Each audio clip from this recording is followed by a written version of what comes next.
Монда патриотизм була, потому что монда без якшы өйрәтәбез, образование якшы бирәбез.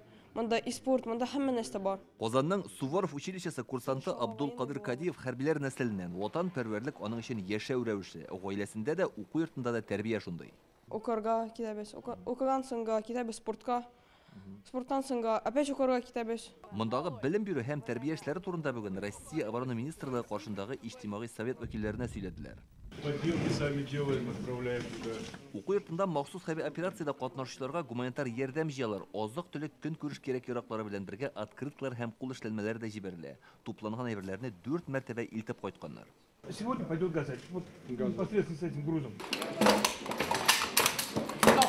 Мәскәү вәкилләре хәрби уку йортының күп еллык эшчәнлеге тарихы белән дә таныша.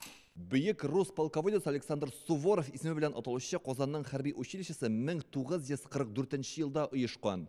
Шул вакыт эчендә биредә 12500 хәрби белем алып чыккан. Алар арасында 300 генерал, Россия һәм Советлар Союзының 10 герое да бар.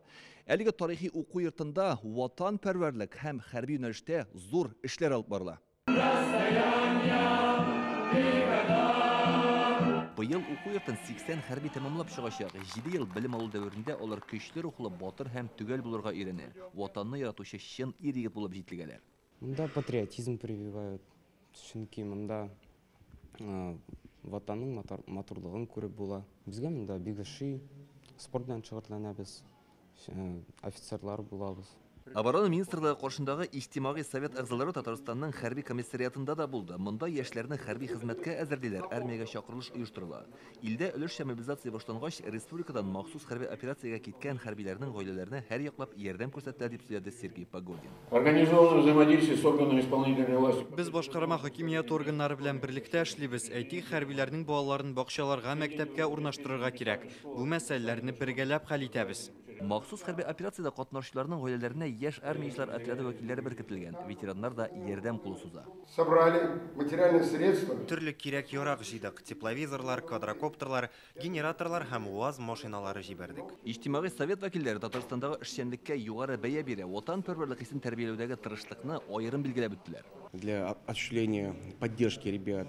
Яшьләрне тәрбияләү дисезме, хәрбиләрнең гаиләләренә ярдәм итү булсынмы? Барысы да яхшы оештырылган. Мондый тәҗрибә белән башка төбәкләрдә дә танышырга кирәк. Аларга бу мәгълүматны җиткерү шарт. Вот этот общий такой подъем. Республикада зур җаваплылык белән эшлиләр. Әлбәттә, бу хакта башкаларга да сөйләргә кирәк. Татарстанда эш сәфәре барышында тупланган барлык мәгълүматны Россиянең оборона министрына җиткерәчәкләр. Илдар Сафиуллин, Данил Филатов, Яңа Гасыр каналы.